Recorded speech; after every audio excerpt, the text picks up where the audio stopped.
Okay, fantastic. I did something and it worked. All right, so we're going to jump right in because I know it's been a long day for most people. Turn my light up a little bit here. Um, and I just want to thank everyone for joining me here. I know we had over 30 people kind of registered for the session, and sometimes we get a select few who come to the live session. Before I dive right in, what I do want to let you know is that all of these sessions are in the process of being uploaded into the ARPDC asynchronous sessions. So I not only do these live sessions, depending on how many people start showing up to them, but all of the information I'm giving, I've already pre-shot. So I've shot videos in my gym that have a little bit more information on them. I actually do walkthroughs in my gym. So you can also go through that, or if you have colleagues who just want to learn about one or two things, they can go in there and get all the resources as well. All right. So first off, I just want to do a sound check, and could sound okay? Give me a thumbs up, someone in the chat. Sound okay? Hopefully. Otherwise, I'm just talking to blank space. Uh-oh. Hopefully, still don't see anything there. I'm going to assume people can hear me. New message. Okay, good, good. And can you see my slides up front? Can you see it should say curriculum overview? Okay, beautiful. Thank you, Kelly. I really appreciate that. So let's dive right in. Today, these are the sessions that I'm actually super excited to be presenting. I don't know if you were able to attend any of my other sessions. Early on, I was doing some sessions kind of debriefing and taking a look at the new curriculum, because this new curriculum has a lot of potential to it. It has a lot of interesting pieces to it, and it's done a really good job to break down, especially for the elementary generalist, many of the things that kind of phys ed specialists do on a regular basis. So it kind of gives us this opportunity to start talking about pedagogy within the gym through the curriculum. So this is a two-part series. And when I was asked to do this with the ARPDC, we were looking at how to look at the curriculum, then to give a few sessions on what phys ed specialists do, how we function in the gym to help you do that as well. And after that, we're going to dive into more specific things like the spatial awareness and tactics, into those big cusps. That's what the next series is going to be, coming up in April and May. Okay, so in this session, we are going to be taking a look at, there we go. Oh, where is it? This session, we're going to be taking a look at what's the difference between teaching in the classroom versus the gym, some tips and tricks for teacher success. And then we're going to take a look at more like using some discussion in phys ed in this one. The character and teamwork, I'm going to need a little more time to do that. So I'm going to pump that down into session A, but we'll talk about it throughout the whole time. So my big thing, my name is Paul Marlette. Hopefully you've read my bio. I've been teaching a long time, worked with some incredible mentors in phys ed throughout my entire career. But these are two of my mottos. So everything I talk about refers back to these two things: every kid, every day, and being undefeated at the end of the day. Now, every kid, every day, what does that mean? That means in the gym, in the classroom, I'm trying to connect with every kid in a meaningful way, even if it's like a 1-minute conversation, just something.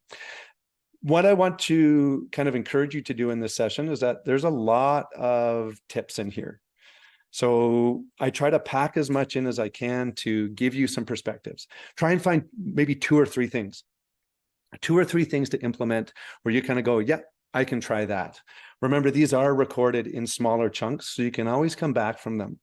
The big thing I find is that when we find those little things that start to move the needle, lo and behold, you're going to start doing something different. Okay. The last one is when we are starting to look at our own practice.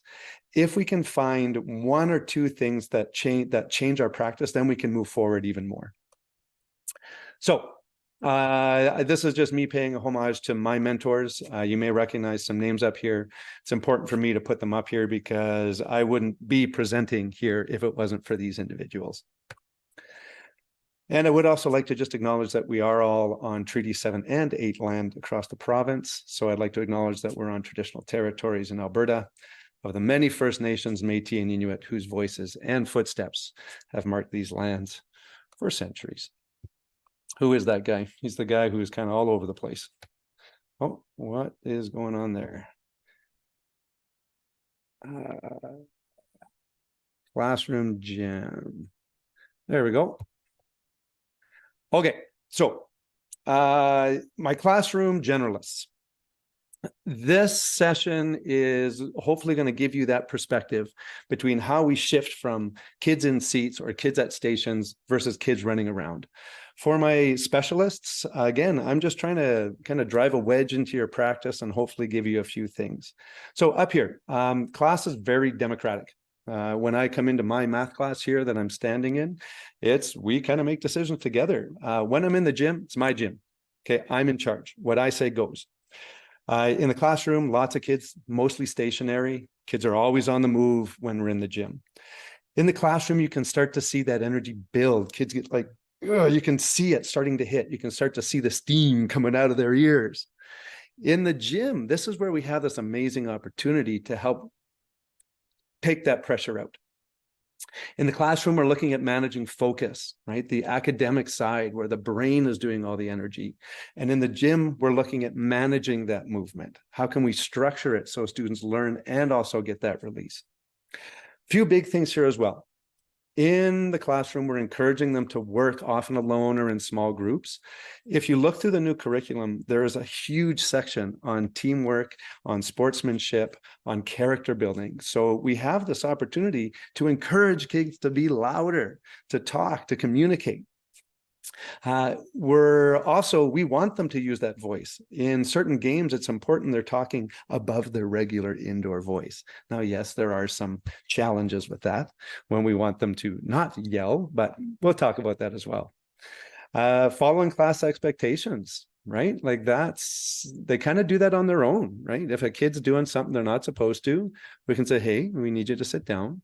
But in the gym, we need them to respond to signals very quickly. Okay, almost like when we train dogs. I hate to say that, but it's the same thing. If I clap my hands once, I want those kids stopped. Okay, and that's an absolute. Actions don't often result in injury. I've had a few injuries in my classroom this year. In the gym, we need students to start taking responsibility for their decisions. Injuries are kind of a part of being in the gym, but how we mitigate those risks will change the severity of those. It's also a great opportunity for kids to realize when they've gotten out of control. So the last thing in classroom is, do they do their personal best at tasks?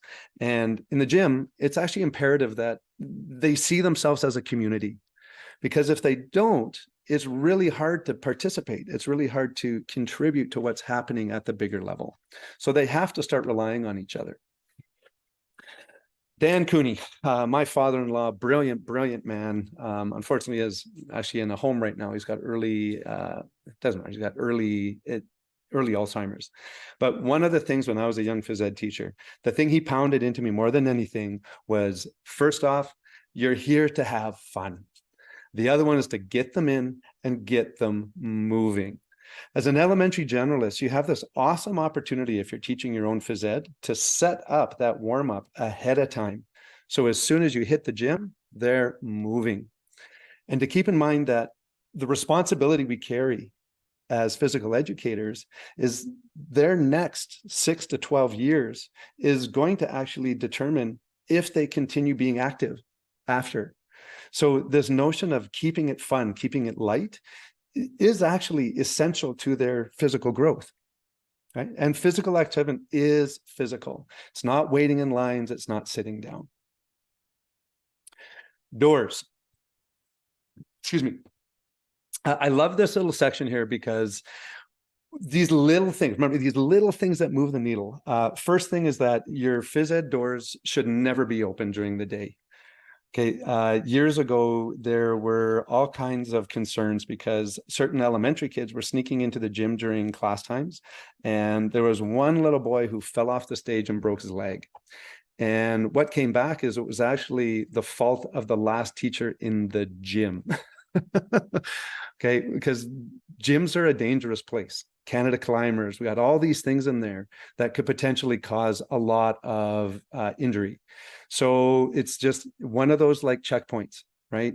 Doors should be locked. If you're the last one out, make sure your stage door and your equipment doors and that final door is locked. Just like in elementary, if you're using manipulatives, we want to make sure everything gets put back. If we leave like algebra tiles on the floor, they're going to go missing. Caretaker's going to sweep them up. Right? It's just a huge liability. And again, I want you to know how I look at the gym. So for me, when I'm in there, I'm looking after it. When I'm gone, I don't want anyone in there after me. The other thing is that I also wanted to mention that when you have kids in the gym, one of the expectations that is really key is that no kid ever leaves the gym without you knowing.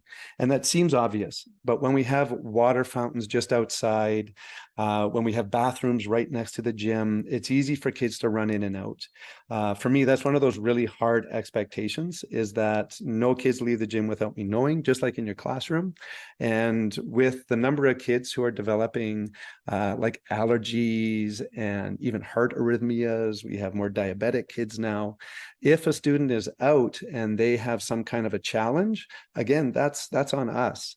So I don't say that to scare you. I say just be vigilant. Okay, constant vigilance. And yeah, just no one in the gym without a teacher, right? So if you are the phys ed lead, just things to remind teachers of. It's something I send out probably every month. Okay, I found the gym doors open. Please make sure they're locked. Okay, what is your safety assessment? So right now, I want to run through a few perspectives whenever you go into a gym. So I did this with my staff and I set up all kinds of hazards in the gym. And the first thing I did, we walked in, I said, what do you see? It doesn't take long, but I'm always amazed at how many hazards I see when I go into the gym. In the chat here, if you feel like it, I know it's been a long day, but if you feel like it, just type in a few of the hazards that you see on a regular basis. One of my biggest ones that I had an incident about 18 years ago, where there was a puddle of water. A kid brought in wore his winter boots in and didn't tell me. I didn't see it. We had a puddle of water and we were doing some laps to warm up. Kid hit that water, bailed on his tailbone, hit his head. Okay, water is the number one enemy of the gym. If there's water, we got to get it cleaned up. And again, unfortunately, this is our liability. Okay, so I'm looking at the floors, the walls, the benches. If you go to my asynchronous session, I do a walkthrough of my gym, and there was a bench in front of my Canadian climber. Doesn't seem like a big deal, but if kids are running laps, that's something that is going to hit shins. You got kids who have to move around it. All of those little things make a difference to the flow of the class. Okay, the other one is hoodies and clothing and all of that stuff.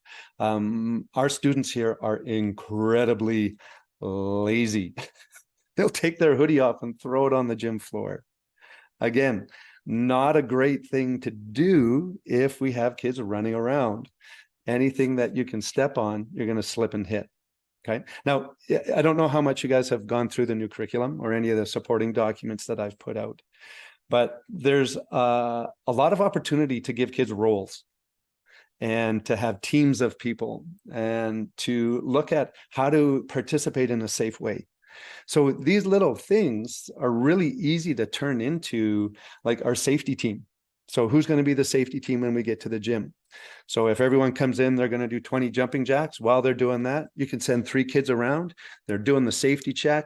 They report to you. Then you can get going. Okay? It builds that anticipation. Any of my elementary generalists know how important the line leader is and the arguments that can result when kids don't follow that. Right? So the big thing here is just have your eyes open. As you walk in, just try it. If you're not used to doing this, there's like tip number 1. Okay, I'm going to do a quick safety sweep and I'm going to talk to my kids about that. Okay, why are we doing this? Why are we looking for water? That way you don't have to do it all the time. And it's crazy because within those 3 heartbeats that it takes you to do that check, kids are already doing it as well. Right. That also, the other side to this too, though, is when you're doing any kind of safety assessment, we're also having our eyes on for like physical, but also the emotional. Okay, that emotional security of your students. and the social security of your students. Okay, if you notice a kid coming in, their head down, their posture's brutal, check in, because nothing will amplify a kid's anxiety like phys ed if that's not what they want to be there for. Expectations, but before you hit the gym. Okay, I've talked about this a little bit. As depending on if you are the specialist, people who are on the call, we've only got, what have we got? We got about 8 people. Could you just type in if you're a generalist, an elementary generalist, or if you're a phys ed specialist for me? Because it just changes the conversation a bit. There we go. Generalist. Okay, so as a generalist, thank you for that, by the way. So for my generalists, this is a really great opportunity to start setting up some of these expectations before you go to the gym, especially for the little kids. So we're going to go to the gym. I want you lined up outside of the gym. When we get into the gym, this is what we're going to do. As soon as kids hit that gym, my specialist will let you know. If they come running in, it's like Christmas. So many of them are just so excited to be there that sometimes it's hard to kind of bring them down after that. So even if you're setting up safety captains, let them know what the warm-up is. I like to tell them what we're doing ahead of time, even before we hit the gym, if it's a new unit. That way you're not dealing with those questions as we go forward. It's just like a good math lesson. Anytime you're teaching something, have those expectations clear. Because it streamlines what you're doing as you move forward. Now, in the gym and in the new curriculum, there's a lot of really neat things about, as I said, sportsmanship and character. One of the things that I see a lot in the gyms that I go in to work with young teachers and people who are looking for support is that they haven't learned how to be in control. They try to control the environment. And what starts to happen is it becomes the teacher trying to try to herd all those cats to a point where they'll do what they want them to do. Okay.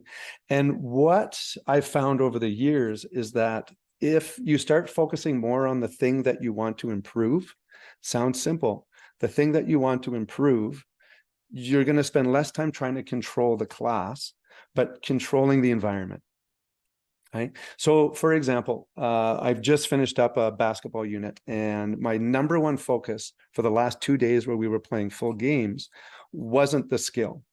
It was using your teammates' names, it was moving the ball quickly, and it was getting at least 5 passes in before a goal. So a lot of my really high-end athletes, they were taking over.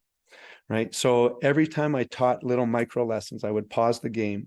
I would focus on that, focus on that.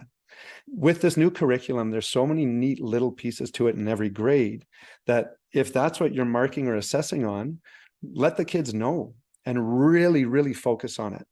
Okay. Because with that clear communication, whatever it is, are they supporting their teammates? If that's the focus versus, okay, let's just play tag. You can embed all of these character pieces into any game as long as we're focusing on it.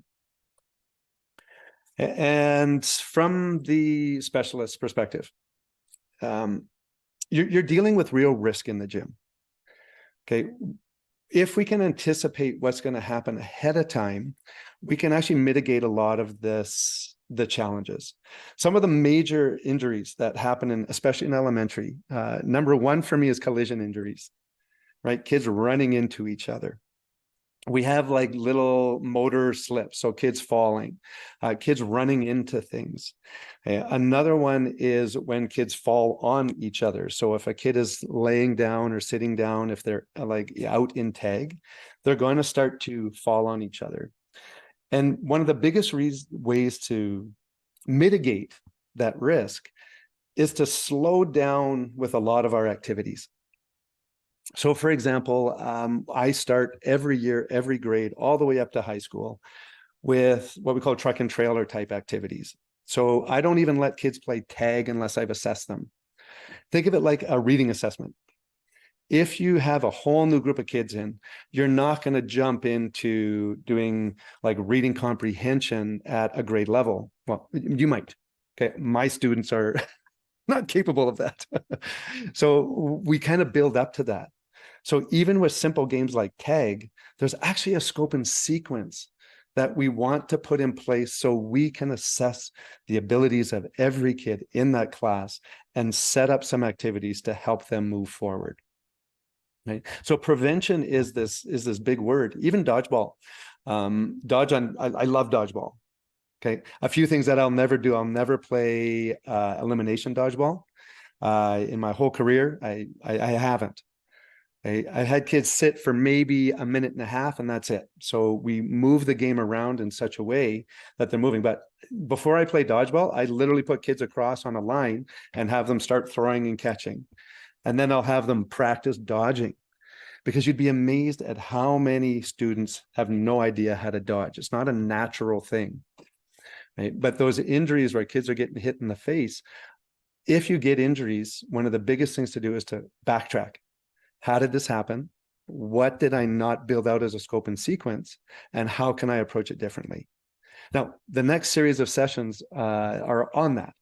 So if you're looking for more on that line, I'm going to be talking about how to build the scope and sequence for lead and follow activities, for tactics, for throwing games. I don't know. I don't know if anyone here has played the Crazy Saskatchewan. It's the most ridiculous game in the world. It's actually based off of a 17th century Russian game called Lapta. But basically, it's dodgeball and kickball, and teams are switching like really quickly. I really encourage people to play it, but only after kids can run without running into each other. Okay. And keep in mind that it is your gym. And if you ever see anything going wrong, it's up to you to stop it, reassess it, refocus it, and then move forward with it. Okay.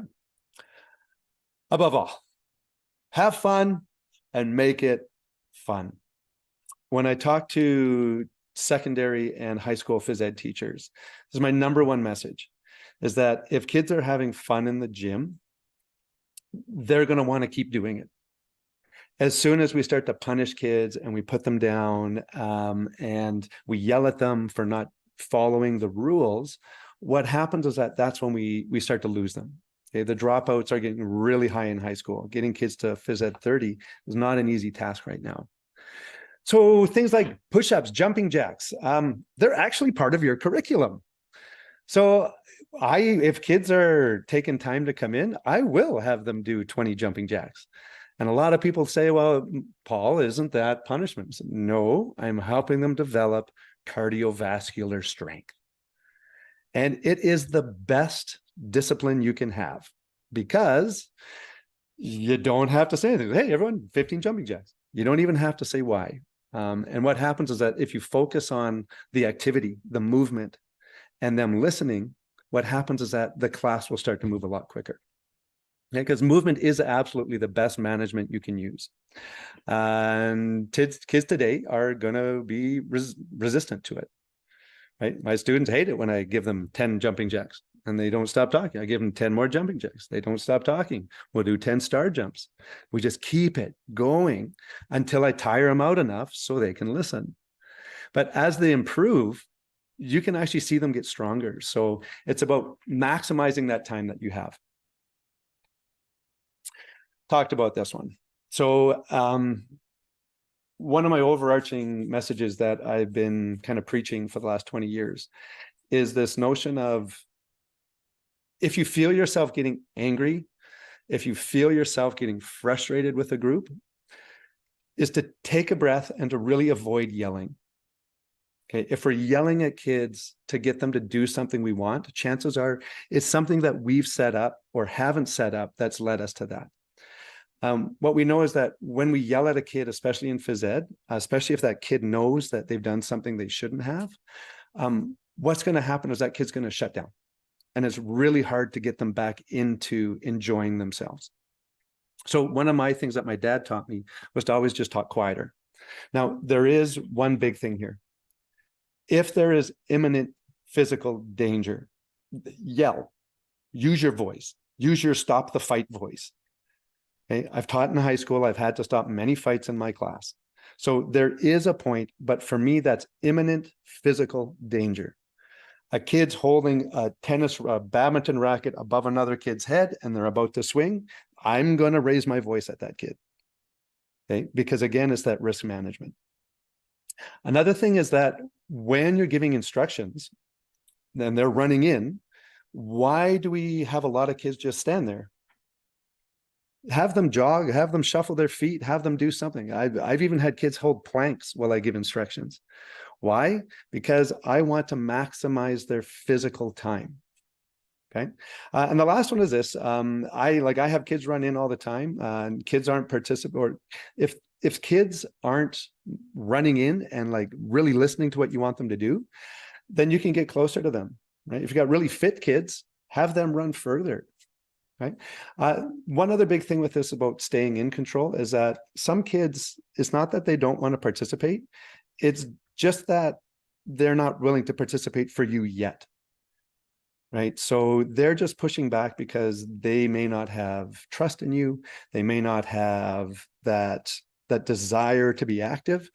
We don't give up on them. Let them participate how they want. Right. Like I don't push kids to be sweaty at the end of every class, but I do want them there. Right.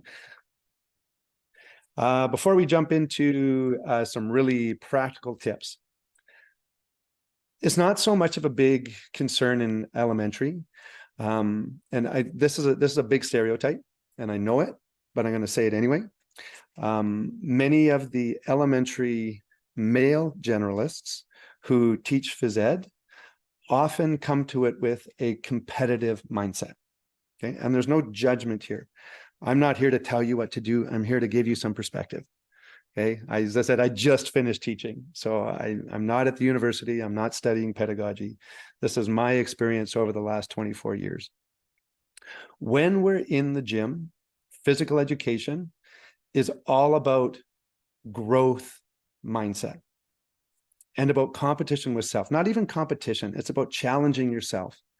So like in a good classroom, if we got kids who are at grade 7 math and some at grade 2 math, we want to celebrate those kids where they're at. And in the gym, it's super cool because those kids who may not have that physical ability, we can give them the base level. And then those other kids who need the challenge, really easy to just give them more and more challenges. Okay. Again, we can talk about more of those as we move forward. If you've never seen this series, this is the Basic Skills series. This is the who's who of the 80s of phys ed in this province and the country. So this is from the old CAFERD, no longer CAFERD. It's called the Canadian Health and, what is it called? I can't remember. It's in my resources. Anyway, this series is like a step-by-step how to be a remarkable phys ed teacher. Right.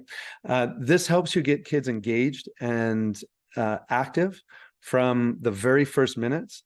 If you look deeply into it, it actually is the precursor to the Teaching Games for Understanding kind of movement that came out in the 90s. And it really is best practices that still make a big difference. So the big thing here as we move forward is that we need to find a way to capitalize your strongest students. So those students, I look at it as leaders. They're not there to show off and to be the score the most goals, right? That's the absolute last thing I need them to do. I need them there to support the rest of the group. So I have something called the PELT team. It's the phys ed, physical education athletic leadership team. They look after my gym. They're also my safety monitors a lot of the time because they're super keen. They love putting away equipment. They love jumping onto teams who need support. They love working with students who have never played a sport before because they can give them that one-on-one kind of mentality. Specialist, great. Sorry, I'm just checking the notes here as well as we go. Like my big thing is that as a teacher, I don't carry equipment ever. That's not my job. So part of their leadership role, part of their character development role, part of their team, what is that? I always say sportsmanship. Sportsmanship is actually volunteering in that class to set up and clean up, right? So it's kind of a privilege once you get through it. Once you build this into your program, if you have, okay, I need 2 people to take in equipment. Now I have more kids who are like, oh, I wanted to. Like, great, you get it next time, right? So this idea of those really active kids, pull them in. We do this in our core subjects, right? In math, you got a really strong kid. He's already done all the grade level. What do? We pair them up. So don't hesitate. Even if you're not super physically active or don't have a lot of experience in sport, you can identify those kids, use them to teach, use them to kind of lead part of that class. I want you just to pause for a moment, and I want you to think about the top 2 expectations you have for your kids in the gym. Okay, what are the top 2 expectations that are like non-negotiables? Right, just those 2 things. I just got to grab my water. I'll be back in 10 seconds.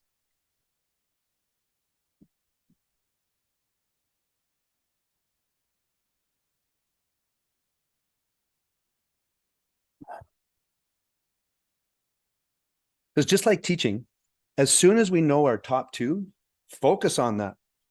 If your focus was fitness and fun, okay, is everything I'm doing in that class leading towards that, right? And again, remember, when we focus on those things versus following instructions, doing what I tell them to do, it becomes a lot more engaging. So here's some really common routines that need to be developed. Okay, changing for class, not in elementary. How do you give out equipment? How do they come to class? How do they go back to their class? How do they find groups? In many elementary schools, it's the teacher who has to walk the kids down to the gym, and they have to pick them up. I know as an elementary generalist, about 8 years ago when I was teaching grade 1, 2, and 3, that time drove me crazy. Because it always took longer than I thought it would, and it really cuts in. I'm not saying don't do it, but how can we make that efficient? The distribution of equipment we'll talk about in a bit here. So these expectations should be firm and reliable, okay? And designed so no one can hurt themselves or anyone else. That's pretty much the only expectation we have intentionally. So safety, this is a big thing. If I ask you to run, I need you to run. If I ask you to walk, I need you to walk, right? So establishing this different level where the gym is your domain. And if you're going to give some democracy to the group, you say, hey, for this next activity, I'm going to let you decide. But keeping that level where I'm the one who's in control of the environment. Okay. There's this thing called the Gretzky mentality. Wayne Gretzky, as many of us know. Yeah, perfect. Be kind, be safe. Those are perfect. Yeah, thanks, Kelly. Thanks, Melissa. Be safe. Yeah. See, these are like the best elementary expectations you can have, right? And have fun, right? Like that's the other thing, is have a time when kids can just let loose. The Gretzky mentality is basically try to make others look good as well. So he led in assists more than he did in goals because that was his thing, right? He was trying to mentor this notion that a team was more important than the individual. A little callback, firm expectations. No one leaves the gym without me knowing, no exceptions, no exceptions. Okay. All right. What do you emphasize? Again, I'm not need to read all of these. These are just more things that you can emphasize. I switch my emphasis based on what I'm evaluating or what cusp I'm working on or what skill I see missing in my students. Those are usually soft skills, right? Okay. There we go. The roles in the gym, we've mentioned this a bit. I also want to talk about what happens when you put kids into teams. So one thing that we generally don't do very well in phys ed is set teams up for success. So one of the great things we can do right off the bat is allow students to talk with each other in gym before we have them play. So the tactical side of the new curriculum and the strategy side is awesome. Like I'm actually really stoked about it. They did a really good job with it, because now before you start playing a game, you can actually let a group of kids talk about it. Are they going to have a team name? Let's build some sportsmanship. Can we build a two-sound cheer? Anything where students are now part of a greater group, that's what starts to bring the fun back into phys ed. Progression. Often How do I want to say this? I want to say this as respectfully as I can. A lot of time in elementary physical education, we have 30 minutes, if you're lucky. 30 minutes doesn't seem like a lot. And what I've seen over the years is as we get less time in phys ed and we have more generalists who honestly have so much to do on their plate with the academic side, it's very hard to plan one more subject, especially with finance in there, especially with the growth and development. Like it's added a lot. However, if you're going to do an activity, it's important to, like we would with reading, at least have your own scope and sequence. What's the very first level? Where am I going to go to next? It drove me crazy in high school because one of the schools I was at, for 10, 11, 12, they had the exact same unit plan. It didn't change. So for year after year, we just did the same thing. And I started breaking that mold and the engagement went through the roof. Right. So a good example is like in basketball, what we started doing is I would just say, where do you want to start today? Okay. Oh, we're going to start with games. Great. Let's start with games. They're like, oh, our passes suck. So then we'd go to passing. So there's no right or wrong way to do this. But if you're noticing that you fall into the same pattern, we'll do dodgeball for 2 weeks and we'll do tag games. That's great. But are there some skills that are embedded right in the new curriculum? They're very specific. For example, there's locomotor skills, right? Locomotor skills where you have to add a shuffle or a skip or a hop. Can you actually embed that skill multiple times within an existing activity? Why not? These are elementary kids. They'll do what you ask them to do. So instead of running in basketball or whatever you want to play, like, can you do a skip? Absolutely. Let's add skipping into this game. But that progression, you want to see kids getting better. Right? In anything you do, in sportsmanship, if it's throwing, if it's running, we do want to see that progress. And this leads into how you watch and adapt lessons. The new research on giving feedback is pretty clear on the old school of, let's give me another activity. Let's take soccer. Okay, a lot of elementary schools play soccer. So if we want to teach kids how to kick the ball, pass the ball, if I was in the gym, you'd see me kicking the ball right down here. I got to move to teach. We start talking about, okay, you're going to put your non-dominant foot in front of the ball as you run up to it. Then you're going to bend your knee. Then you're going to swing your foot through. You want to hit it with the inside. The thing is that kids are going to hear two things, the last two things you say. So the new research is really clear that these 2, 3, 4-minute lessons that we're giving aren't actually moving progress. They're not moving kids forward. So micro teaching is a beautiful, beautiful technique. So what you do is you show them how to do it and you let them practice. Then you whistle them down or you clap it down or you use whatever signal and you say, great, use the inside of your foot, go. And in 2 seconds, you've refocused on something that you're watching and observing in your group. And you're going to try and improve that one thing for the next 2 or 3 minutes. You may have to stop them again. Okay, bend your other knee. Try it again. So instead of this teacher teaching, kids sitting and listening, because kids sitting listening means kids not being active. Right? I worked with a brand new teacher who was a science teacher, and she was doing volleyball. And it was fascinating because they were trying to do this volleyball pass underhand. And I walked in, she said, this is horrible. I don't know what to do. So we just stopped. I said, what do you see? And she saw it right away. She said, they're not bending their knees. So do you mind if I jump in? She said, go ahead. I said, okay, I want you to imagine you're sitting on a bench. Everyone sit on a bench. And before you hit the ball, stand up. Okay. One of the hardest things about phys ed teaching in the gym with skills is that it's very improvisational. Your intuition is going to help you. And again, I do want to mention that if you don't have the background on how to analyze, the manipulation series that I'm going to be doing, it may just be asynchronous. I'm going to break down throwing, striking, batting into the 4 main progressions. Okay, just like with reading, we have kids recognize their letters. They start to sound things out. They start to have sight words, and now they have that independence to read sentences with inflection. The same thing applies when we're in phys ed. All right. I give you full permission to challenge your students to work harder and harder and harder as the year goes on. I challenge you and I give you the permission to deal with those whiny kids who said 3 laps is too much. Give them 12. I have a grade 1 teacher here who kids come in, she gives them 12 laps we have a small gym, 12 laps. And the first time she did it, it took them about 10 minutes. Now they crush it out.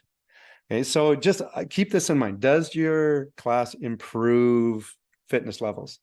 We started a full cross fitness unit this last year in 2022. And we do a 6-day unit from grade 1 to 9 that's designed on resiliency training, fitness training. I had grade 3 students pulling a 60-pound sandbag. It weighed almost as much as they did. Right. But that whole notion of what is fitness? And let's talk about strength and physicality. For my generalists out there, this slide is my specialists. This one is particularly for my specialists. I don't know if you've seen this before. This was a game changer for me when I was a young teacher. Many experienced phys ed teachers talk about this as well. But this is your numbers. Do you know your active participation times? So when I started teaching, I'm just going to check my time here. Okay, we're doing well. When I started teaching, I had a mentor of mine walk into my class with a stopwatch. And I said, "What are you doing?" He said, "Don't worry about it. We're going to look at something different today." So I started teaching.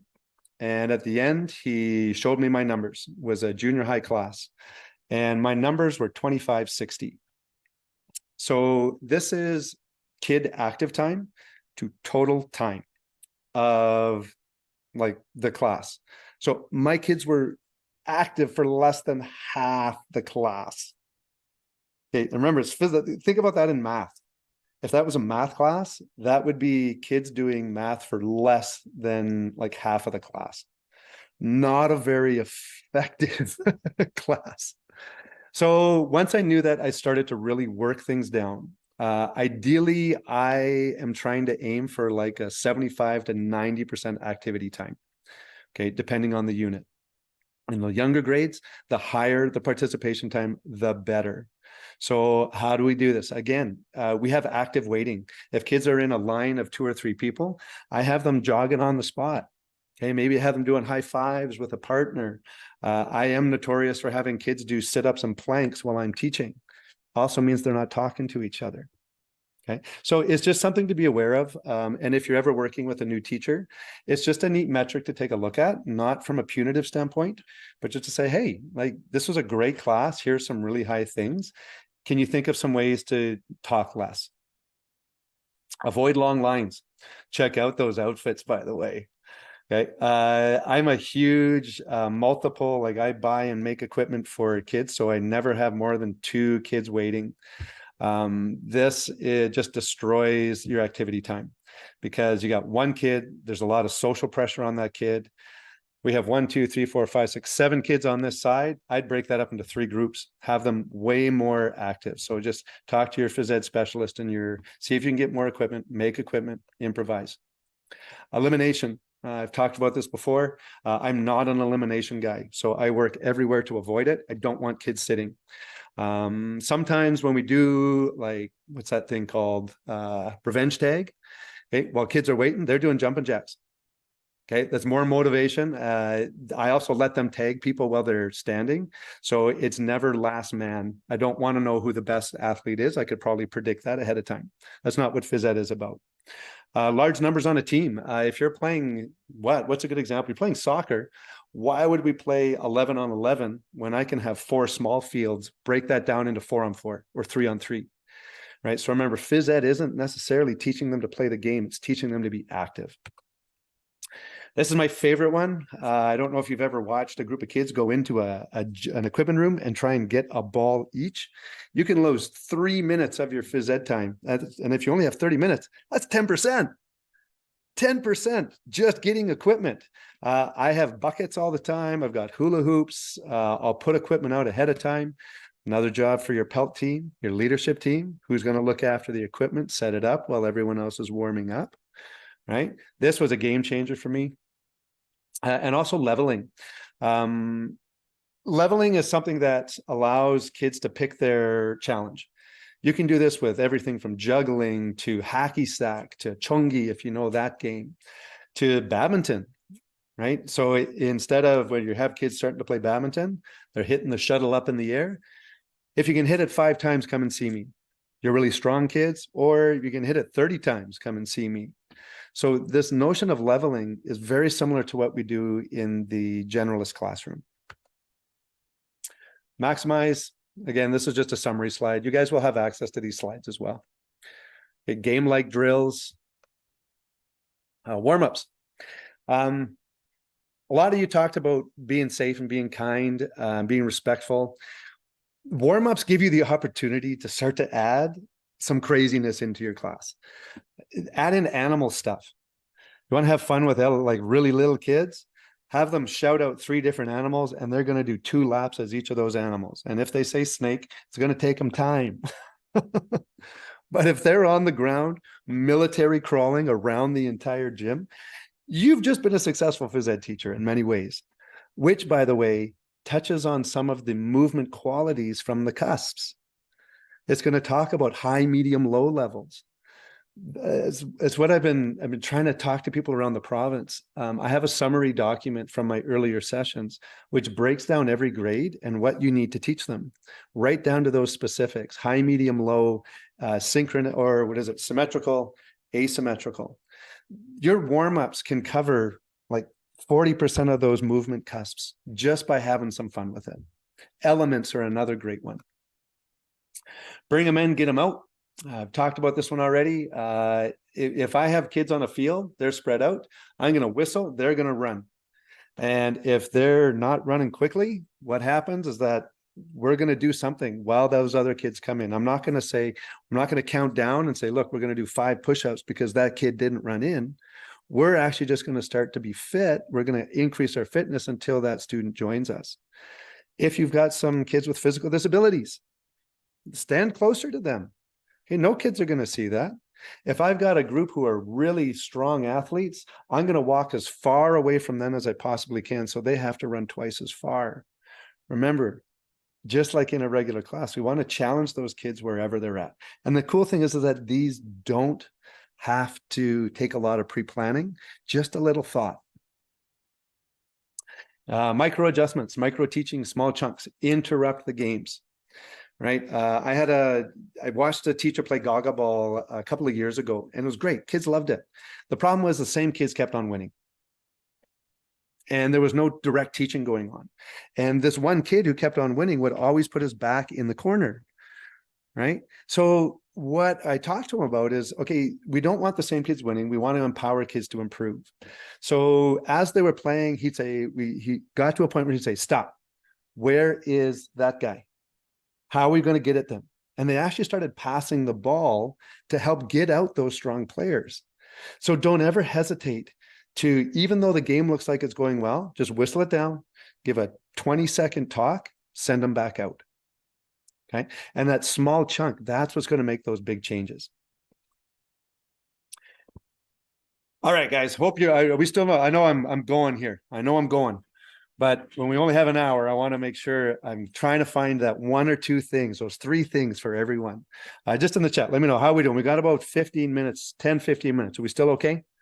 We still rocking?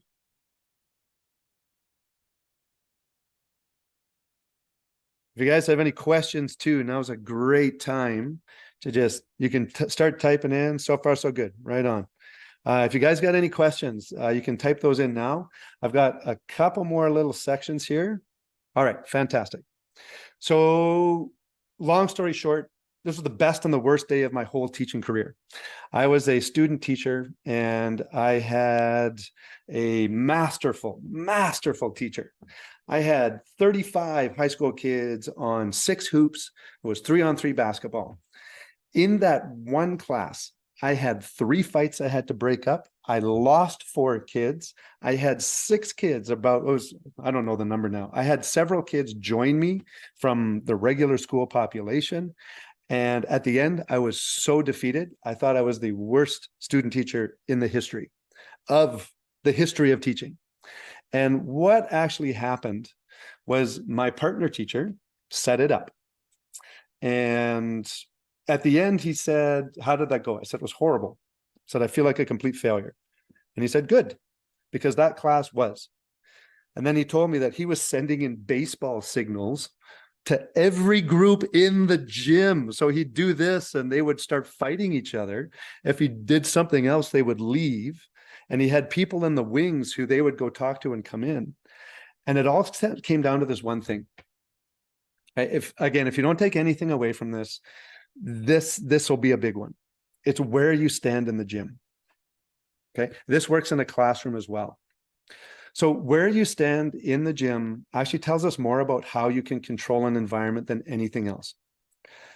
When I had that horrible day, I was standing right in the middle because I didn't know any better. And I would just spin around. I would look around. As soon as my back was turned to a group, he would send in a signal. So remember, because we're in an environment where risk is real, like there is a potential for things to go badly and kids to get hurt. The whole thing is about constant vigilance. So I'm going to show you a graphic here. And the big thing is that imagine we're in a basketball unit. I've got 2 courts running. So this in the middle is like the divider line. I've got A, B, C, and D. Those are the letters. And I have these numbers. Now, most teachers I watch spend their time in the middle. Sometimes they'll move kind of through the center line.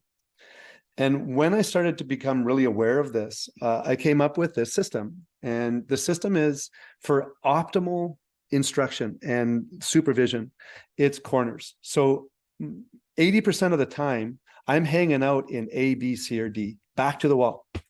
The reason being is that if I'm in the corner, you see 100% of the students all the time. If I'm going to do a micro teaching, these numbers are where I'm going to jump out, usually on the outside. If it's something really big that I want to talk about, I'll have the kids sit down and I'll maybe teach from the middle, but that's very rare.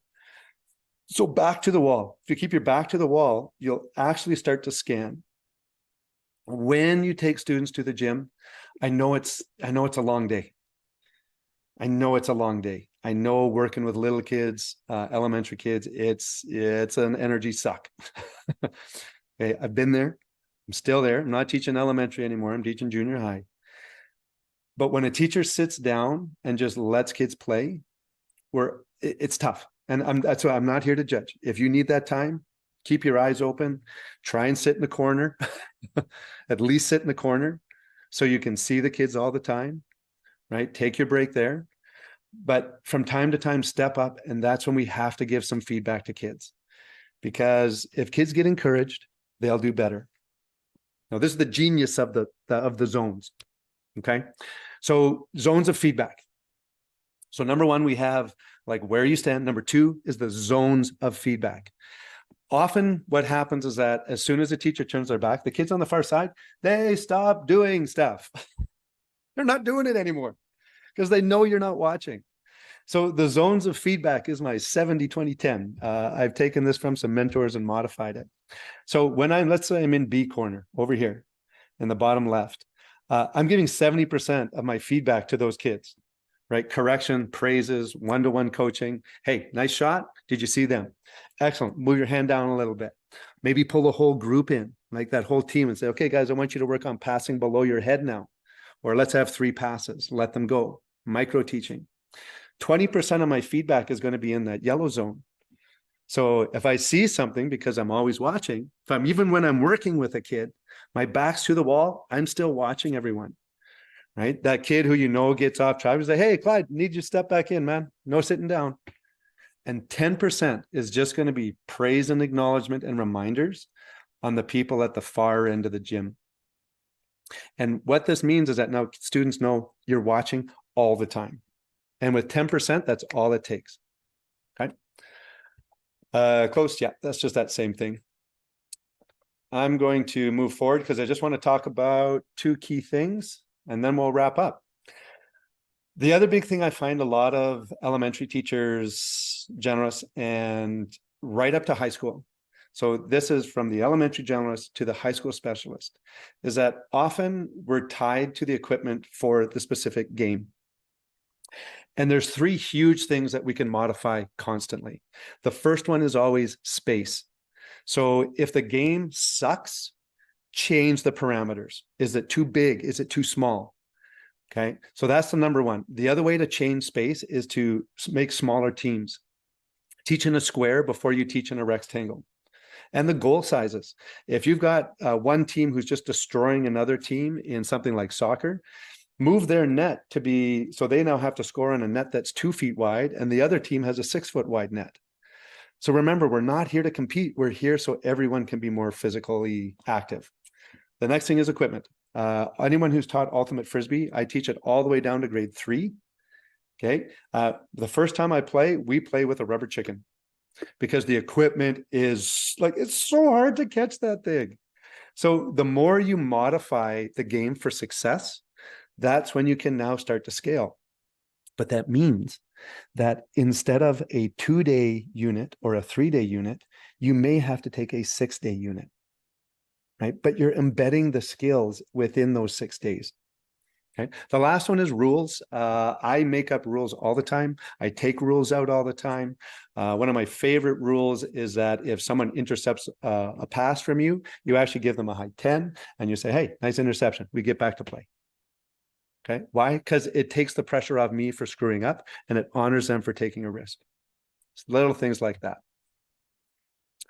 Okay, lots of equipment. That's the big thing. Lots of equipment. This is just a really quick thing on how I actually teach this, like the different fields. This is my grid. So for example, at the start, that top left, I'd have maybe 2 kids in a box, 3 kids in a box. Then as we progress through our scope and sequence, now I'm going to have like 3 on 3. And I could have like 6 on 6. So we start increasing the size of the field and then increase the complexity of the tactics. So by the end, we could have like 6 on 6 in this big field at the end.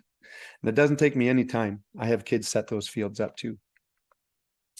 All right. Good. All right. So the big thing about this session is if you can, look at what you're doing without judgment and start thinking, how could I increase the activity level of the kids? How could I decrease my amount of talking so kids can get active further? And can I talk about what's happening in the class and put my emphasis more on the character development side, the connection between kids, the team sports, the sportsmanship? And can I develop that in a way that that's what I'm focusing on? Respect, right? Having fun, be patient, push yourself. Can you increase the level of fitness that's happening? What I've found over the years is that the teachers I work with, when they do this, their classroom management is less because the kids are just involved in what's happening. Okay. I did want to talk a little more about the character piece, but I am also very cognizant of everyone's time. So I will let you know that the third section, I didn't get to much of it. We talked about quite a bit of it, but it's that embedding the character development in. I have a whole 15-minute video already filmed on that will be posted. I know they're working on posting that now. Okay, so it is 5 o'clock. What I would love to do is just number one, say thank you for all the work you do. This new curriculum takes a while to get your head around. I am here to support you. It's Paul Marlette. Let me see if I can find my email. Paul Marlette. What email do they have me using? Sorry about this. I think it's right on the last slide. Is this it? There it is. So there's my 2 emails. They both go to my Gmail. If you're in CBE, I also have a pbmarlette@cbe.ab.ca. And other than that, I'll take some questions if you have any, if you want to stay on. I think I had 1, 2, 3, 4. Just want to see how many people we had on. 1, 2, 3, 4, 5, 6, 7, 8. Okay. Yeah. Did anyone have any questions for me? Oh, no problem. The next session, part of this series, I don't know if you can join us on April 1st. The next session is all about giving feedback, how to lead demonstrations, how to really cut down the gap between activity time and the total time. We'll also look at some quick ways to do some assessment on the spot. Okay. Awesome. Yeah. Yeah, and if you don't have questions, feel free to jump out. If you do have questions, feel free to unmute and chat. It's always easier. I never quite know how to appreciate yours. Yeah, fantastic. Thank you so much. Awesome. Okay, fantastic. Yeah, and if you do have anything specific, feel free to just jump on. Oh, hold on here. Let me turn it up. Can you hear me now? Oh, hold on. I gotta throw. There, go again. Can you hear me? Oh, can't hear you all. Let me see if I can turn my volume up. I'll just get real close. Go again. I Is can this hear good? you. Can you hear? I can hear you now. Yeah. Okay, sorry. I'm just a student teacher, so I've had my two practicums, Nice. and I was wondering, I have some students that are like not super fit, and I Mhm. was doing grade one, and so like Mhm. one or two of them get tired really quickly. Like you can see they're not lying, like they're red in the Yeah. face, they're Yep. sweating. So besides offering them like a modified version, what else could I do? So lots of stuff. And again, it depends on the kid. So are they getting tired with like strength stuff or just like running around? Yeah, running around, like even just kicking ball, they're like, I'm really tired. Like you can tell they're not kidding. Yeah, yeah, yeah. So it's tough because those kids are going to need some time to develop that fitness, right? So again, one of the things, especially if you're outside, those are the kids who you want to stay close to. So if you're having kids run in, stay close to those kids. Maybe pair them up with each other, right? So that way, if you have comes coming in, they're not going to have to run in as much. And just watch them. I would actually, to be honest, I would actually talk to their parents and say, look, I've noticed this. Can you start going out for walks with this kid? Because he's having trouble with some basic like movement. If he doesn't have any conditions or something that's preventing him from like participating in that, then I would honestly try and encourage that parent as well to take that kid out and get him walking somewhere. Yeah. And if a Okay. kid's generally tired, great. I would just have them walk around the gym a couple of times if they can't do the rest.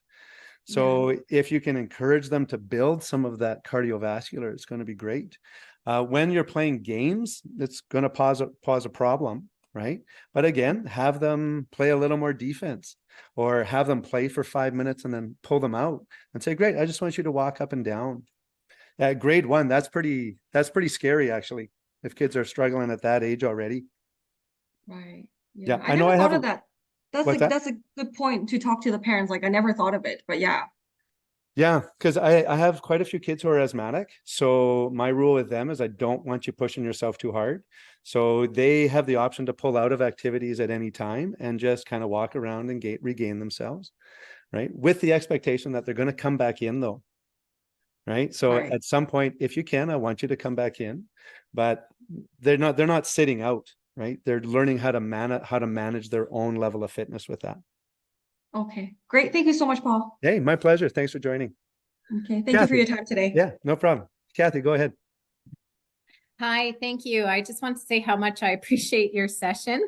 Good. Thank you. And yeah, so I actually had the opportunity as an interchange participant to kind of work on K-6 wellness curriculum Cool. and phys ed curriculum. But I really am encouraged by your your thinking about like the competitive versus the kids being active. And I think that's something that kind of is still like a shift that's Mhm. happening in our schools. And it's a rethinking of, how we think about physical education and sport in general. Yeah. I mean, I've done some sessions where it's interesting because I've had conversations in the role that I'm in. I'm more of a facilitator, but Right. with teachers about like it's almost never occurred to them that maybe you do modifications in physical education like you do in Oh, other classrooms. And the idea that the gymnasium is a classroom as opposed to the course, right? yep. So it's still, I think there's still work to be done in kind of Mhm. thinking that physical education in and of itself is a curriculum, and there is learning that happens with that, and there's a need to be planning. There's a need to think intentionally about what it is that we're doing with our students during that time. So I really, really appreciate this session. I'm hoping if I can get the recorded version to share it with several Absolutely. people. So Yeah, and I know the ARPDC, I've already pre-filmed a lot of these and they're in smaller chunks. So like there's a whole section, I think it's a 30-minute video just on the difference between class and the gym. There's one on teacher skills. There's one on like student success. So those are the videos that actually go into more detail, and they should be available in the next couple of weeks here. But okay. Kathy, it's interesting because my mentors from the 80s, they never talked about competition in phys ed. Yeah. So Yeah. there was this big switch into, no, the strongest athletes are the ones who should be highlighted. And Mhm. it's that leadership piece that the new curriculum does brilliantly, right? And the Yeah. fact that elementary now we have to teach that development of motor skills. Right. Yeah. So, Fundamental oh, movement. yeah. Yeah. Well, Yeah. it was interesting because I was invited to a school to do a session on physical literacy, right? Mhm. And the new K-6, it was a K-6 school, K-6 curriculum. Yep. And as I walked into the staff meeting on this PD staff meeting day, one of the administrators was talking about the learning loss that was occurring because teachers were taking their students outside for the last 15 minutes of the day. And the learning loss, like we are not spending time on literacy and numeracy. These kids are going outside. So there's a learning loss that's occurring. Anyway, it was an interesting situation because I kind of put it back and sort of said, well, okay, so is that learning loss or is that potentially intentional learning time? Right. So if teachers are taking their students out, then perhaps there's a conversation that happens. Today I'm going to be watching for cooperative play. Exactly. Today I'm going to be watching for your problem solving skills. Today I'm going to be watching for communicating or whatever, right? Today, when we go out into the park or on the playground, I'd like to see you try something that's different than you've tried before. That's right. Like it was just an interesting thing. There was like this assumption that kids being active and moving was a learning loss. Yeah. Well, as you said, even like, okay, so here's your challenge. Like how many chin-ups can you do? How many monkey bars can you get to? Right. But all those things are actually supported through the new curriculum. So, oh, good for you for doing the work, because it's going to take time, but it's coming. Well, thank you. I appreciate today. Looking forward to the next session as well. Wonderful. Thank you so much. I appreciate you being here. Okay. Any other questions there, Karen or Sylvie? Yeah, go ahead, Karen. Oh, it's a clapping. That's hilarious. Awesome. All right. Well, I'm gonna shut this one down, and hopefully I'll see you all on April 1st. Okay. Have a wonderful afternoon, and I hope the rest of your week goes smoothly with no issues.